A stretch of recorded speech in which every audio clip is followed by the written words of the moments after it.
Welcome to MMA Fancast. My name's Luke Payson, and I have the honor of introducing both a first-time guest and a returning guest as we're doing a double interview of Lucas Seibert and Josh the Flying Hawaiian Perreira. Welcome to the show, gentlemen. Thank you for having us. Yeah, thanks, man. Well, like I said, I've had the honor of having Lucas Sniper Seibert on twice, once before his debut at 247 Fighting Championships, Brawl in the Burgh a couple months ago. And you had a great knockout. Then you came on right after the show. We were actually still in the casino when you came on the show that time, so it was great catching up with you. A quick introduction about Josh.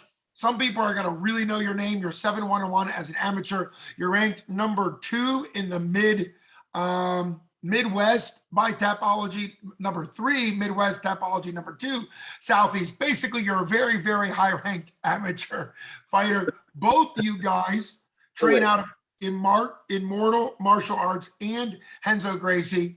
Both of you train with really incredible talent and are really the up-and-coming amateur, Josh's case, maybe soon to be pro guys. So Josh, welcome. Let's jump in with you. Both of you are scheduled and hoping to fight. Well, Lucas is scheduled and announced. You're hoping to fight at Brawl in the Burgh 247 Fighting Championships at the casino, Hollywood Casino at the Meadows. Talk about that. In your mindset, you're fighting in 2 weeks, October 22nd. Even though the match is not official yet, what are your plans for coming in to 247? Your buddy Lucas has already fought. Is it important for you to fight on 247? Is it important for you to get a really good matchup? How are you looking coming into this fight 2 weeks out? I'm always down to get down no matter what. Yet again, Lucas is a great training partner and great teammate of mine. I'm excited to be on the same card. Ever since we first started training together, we knew for a fact it would be either his amateur debut or my professional debut, and we would be on the same card and taking names, you know? Yet again, we are still waiting for an opponent to sign, but no matter what, we're both ready for October the 22nd.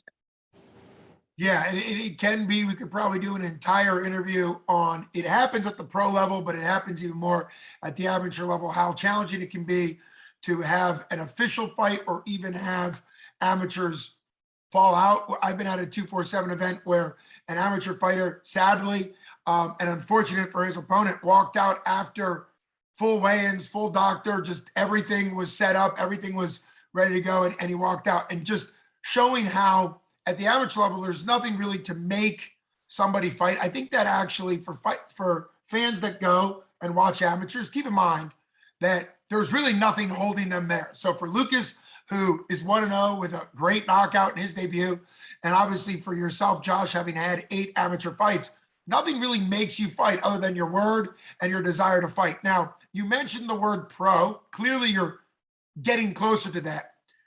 Where do you want to still see or accomplish in your amateur career before you and your coaches are at the point to say it's time to go pro?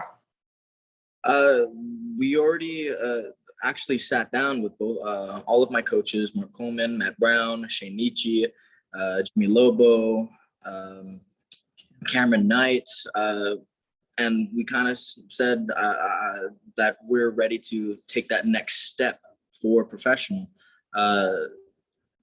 We actually were supposed to be scheduled today, October 8th, for a flyweight bout, but sadly my opponent for today pulled out due to an injury. Yet again, just keeping the ball rolling, you know? Yep, this is just wow. pro. So you were supposed to be fighting today. Yeah. Wow. And that explains, because I know Jim Mooney, the matchmaker at 247, I'm sure he's working overtime today, because if you were scheduled to fight today and it didn't happen, first of all, that obviously stinks for you, but gives 247 a great opportunity to have an incredible talent like you jump on 2 weeks out.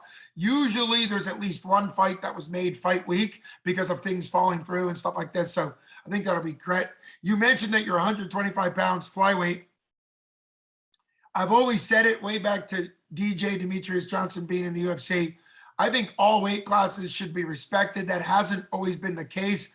In your weight class, or maybe bantamweight, because we had Dominic Cruz and some other people, who have you kind of seen at the highest level that you think is sort of the prototypical under maybe 145 and down? Obviously, you also train with UFC legends, Hall of Famers, but I mean, in the lighter weights, both you guys, who are your favorite fighters to model yourself off at that are 145 and under? For me, I think as far as like striking stuff, I think you should model yourself after somebody that's built similar to you, or it's not gonna work. Like if I try to try to fight like Henry Cejudo, we have terrible it's. But for me, I look at guys like Max Holloway, long and lanky, Sean O'Malley, Corey Sandhagen, guys like that, and try to pick their brains. Well, that's a great thing for anybody who's listening, who's wanting to fight, beginning to fight, trying to develop maybe a higher level fight IQ, is if you're built a different way, find fighters that are built like you. We've seen DC Cormier be very effective in the short, thick wrestling approach, and he was fighting like Alexander Gustafsson, and obviously Gustafsson was built entirely differently. So I really like that. That's a great behind the scene. My Dominic Cruz mentioned would work very well for your style as well, but obviously you mentioned some of the Sean O'Malley, Corey Sandhagen. They're fighting in ways that fit your build. I've already seen you make your debut, Lucas. You won by a knockout. Impressive at any level. Even more impressive at the novice amateur, because you don't have ground and pound. Knockouts tend to be much more on the feet when you don't have ground and pound. So it was an impressive debut. I can see that. For you, Josh, who do you model yourself after? And is it somebody that has like a similar build to you? Because at 125, I would guess you are sort of more towards Henry Cejudo in build. I'm only seeing you here, so I can't really tell. Yeah, I'd say Henry Cejudo, how he mixes the absolutely fantastic world-class wrestling and the striking. And yet again, he's developing his striking even more so. Doesn't have to rely on his wrestling all the time. I'd say a good catalyst for me would be Peter Yan, just striker, defensive wrestler. Yet again, getting better at checking the low kicks and everything like that, but just very well-rounded and more of a striking background for myself. Sure.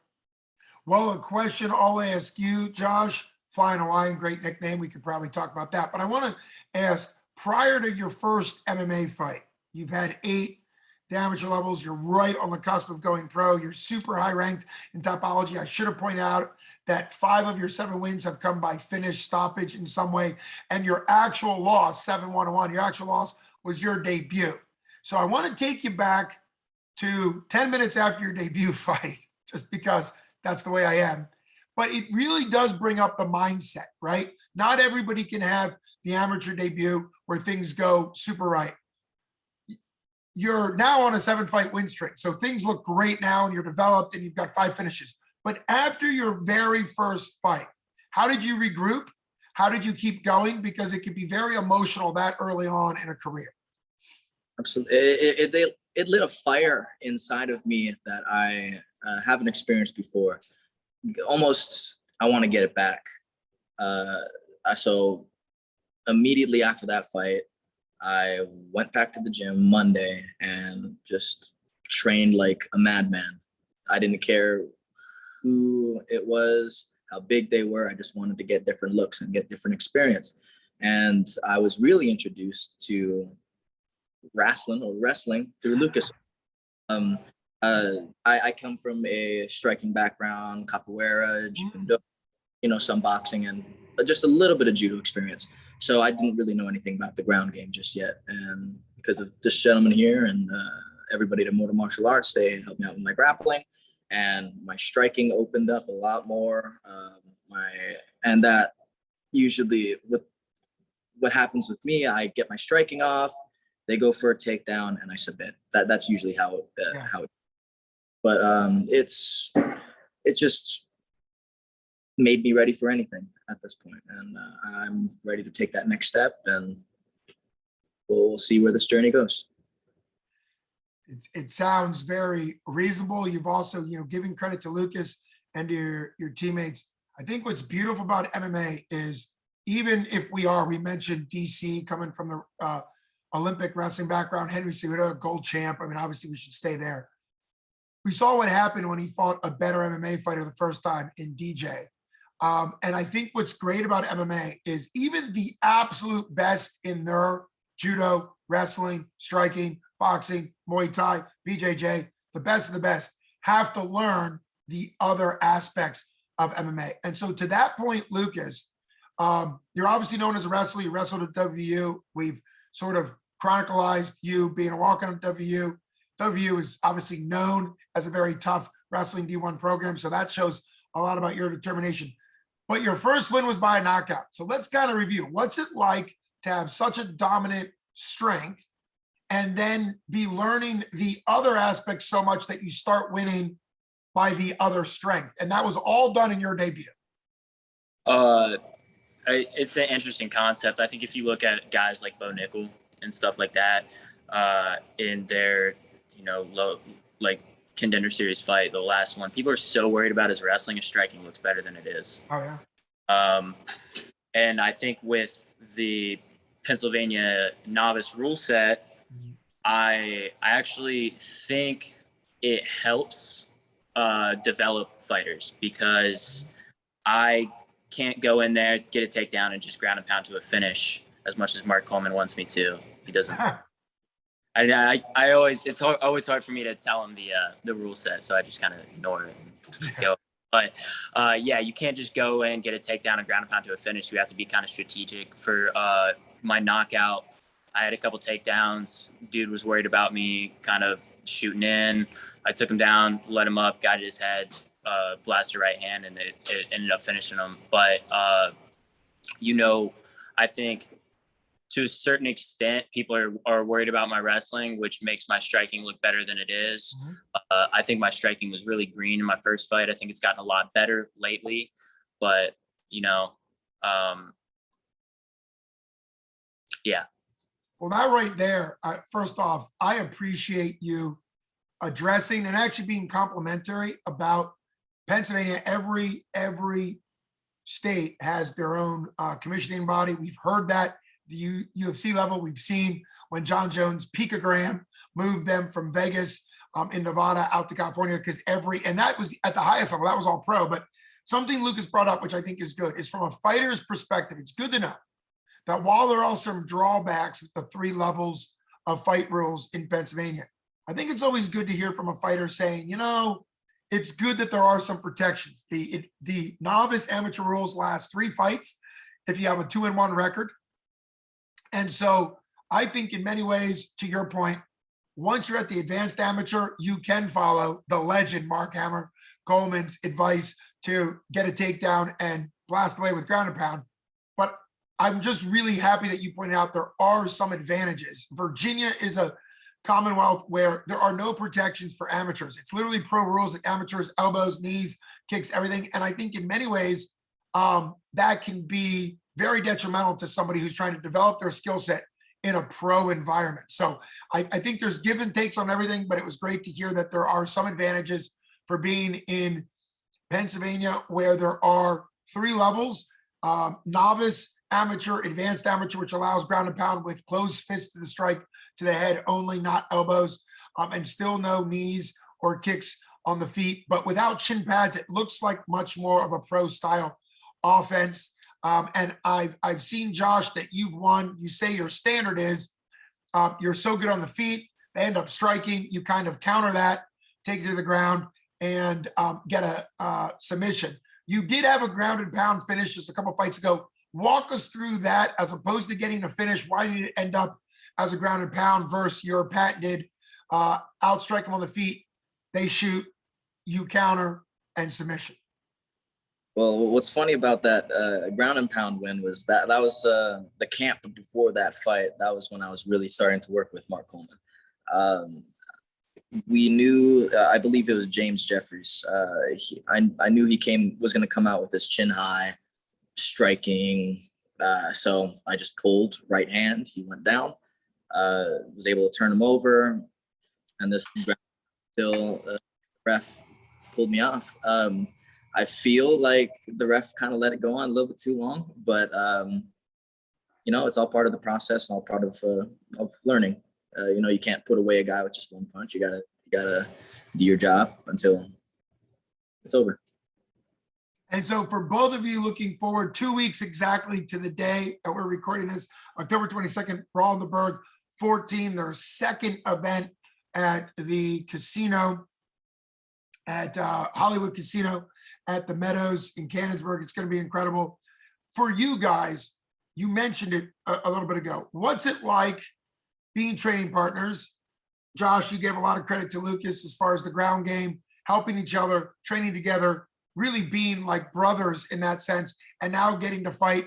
Hopefully, if everything goes through, we're gonna say you're gonna be fighting. Josh is gonna be fighting, and I'm sure 247 will be announcing that. We're not trying to break any news here. It's in the works. Obviously, there's a lot of moving parts. Lucas's fight is 100% announced match. There's a advertisement up and everything for it. But what does it mean? We're gonna start with Lucas, then get to Josh. What does it mean for you, Lucas, to be on a card? I think last time you didn't have a teammate on the card with you. So what's it like fighting with such a close teammate like Josh? I mean, honestly, it's kind of like as far as amateurs, dream come true. I met Josh when he was 0-1, and we've been through it, been through the ringer. I mean, we were grinding in immortal martial arts when we probably weren't technically legally supposed to be in the gym. And that's when I met him. And you know, I've watched his amateur career develop over the past 2.5 years. And he's kind of been like you know, my like guy that I'm reaching after to, you know, follow his footsteps. As much as he's helped, or I've helped him with his ground game, he's helped me with my striking tremendously. He's got an incredible mind for MMA. And it's a surreal opportunity. When his fight fell through with OCL, I played matchmaker a little bit and reached out to 247, and I was like, we got to get my boy Josh on this card. He's looking for a pro debut fight. And within 48 hours, 247 was like, yeah, we need him. He's a entertaining fighter. We're bringing some big names in the corner, and it should be a fun night, October 22nd. Well, it absolutely will be. And if that's not enough for anybody watching this to make the drive in from Ohio, wherever you are, I think it really is worth the trip in. Buy tickets from the Immortal Gym guys, from them directly. And if you can't, if you're doing the pay-per-view, which is a great opportunity, 247fighting.com, make sure when you're signing up for the pay-per-view that you select your favorite fighter, because it really helps them. And it also helps the promoter know like who's the draws are. And so that's really great. Lucas, you hinted at some famous cornermen, which obviously you guys train with Matt Brown and Mark, well, Matt, the Immortal Brown, hence Mortal Martial Arts, but also Mark Coleman. So I'm guessing you guys don't want to say we'll be in the corner. I can't wait to see who might be in your guys' corner coming October 22nd. Let's get to Josh. What does it mean for you? It shows a certain mindset to be able to have your pro debut fall through today, be calm, be cool, and be ready to jump on a fight in 2 weeks. And also, Lucas, shout out to you, 247. I've been connected to them since their first event. I know Ryan Middleton and Jim Mooney, and now the GM Hunter, they want to be the go-to promotion in the area where they can get fights for fighters that are hard to match, where they're a great organization to fight for, and where, like you said, you were kind of like a matchmaker behind the scenes where fighters want to help their buddies get on a 247 card. I know it makes it even more exciting and more important to be a 247 fighter. So that's just a wonderful thing you did there, Lucas. For you, Josh, what would it mean to make your pro debut, period, just your pro debut?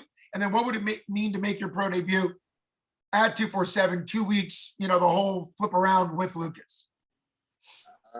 Making my pro debut, I've already set a goal for myself, even after my first win, after my devastating loss for my first fight, amateur fight. I knew it was going to happen. I just needed to be patient. I couldn't rush it. And now we're here. Hopefully everything pans out, and it would be a privilege and an honor to be on the same card as my brother here. I mean, you guys are just spectacular. I love doing these double interviews because it's more fun. You got a little bit more of an interaction going on. For you, Josh, since this would be your pro debut, and don't give techniques away, obviously, but are there, since you're a striker, and I know the devastating power of like close elbows, knees, head kicks, things that are much more regulated in amateurs, skill set wise and rule set wise, what are you looking forward the most with making the jump to pro? Because that is obviously, you're right there. You're the highest ranked regional tapology guy in a couple different areas. But what are you looking forward to at the pro level? The rounds go much longer. The weapons are much more diverse. What are you looking for to kind of make that transition into pro?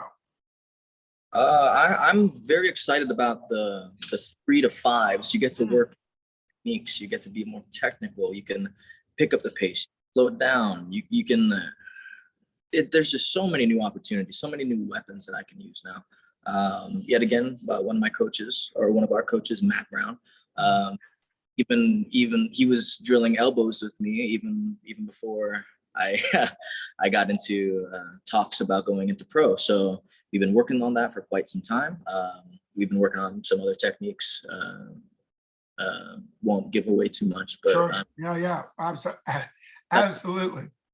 I'm of course excited for this new rule set, and whatever happens, we will be ready for any outcome.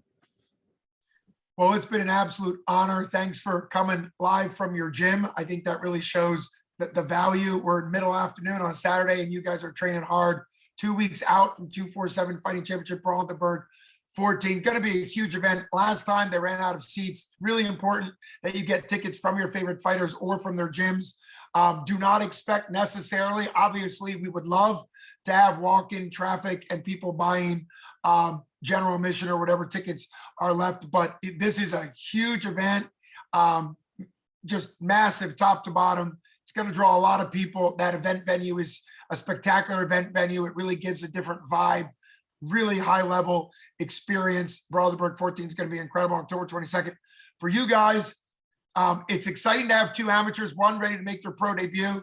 The other one, Lucas, you're, like you said, if you can be humble and call yourself striking raw, even though you had a nice knockout, that's what you need to be, because you need to see one fight in that you're striking as raw, or else you're going to believe that it's great and not work on it. So it's that humility of being confident that you can win and humble enough to want progress. And somebody like Matt Brown and Mark Coleman are great coaches around you.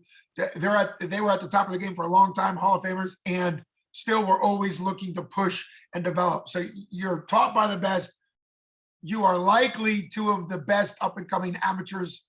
And it's just been an honor having you guys on the show. Let's do shout outs, thank yous, because sponsorships matter, sponsors matter, grandparents matter, whoever's been supporting you matters. So let's get to that for both of you.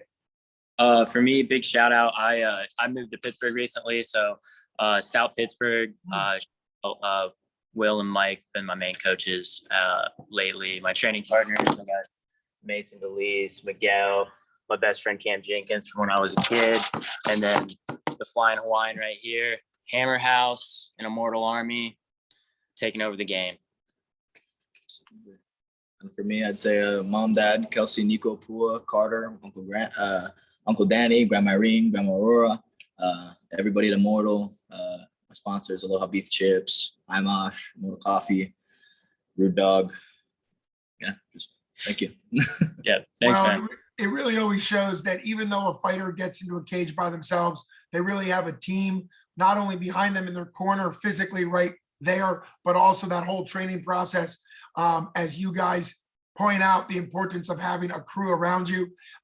Thanks so much for coming on the show. For all the fighters that are just down the side of the picture there, please reach out to me. I'd love to interview you guys with fights or events coming up. So send me messages on Facebook or get my cell phone number from anybody. So thanks so much, guys, for coming on the show. You've been listening to MMA and watching MMA Fancast with Luke Payson and 2 of the best up and coming out of Ohio and Pennsylvania amateurs, and Lucas the Sniper Seibert and Josh the Flying Hawaiian Perreira. Thanks so much, guys, for coming on. Thank you, sir. Thanks, man. You got it. Take care, guys.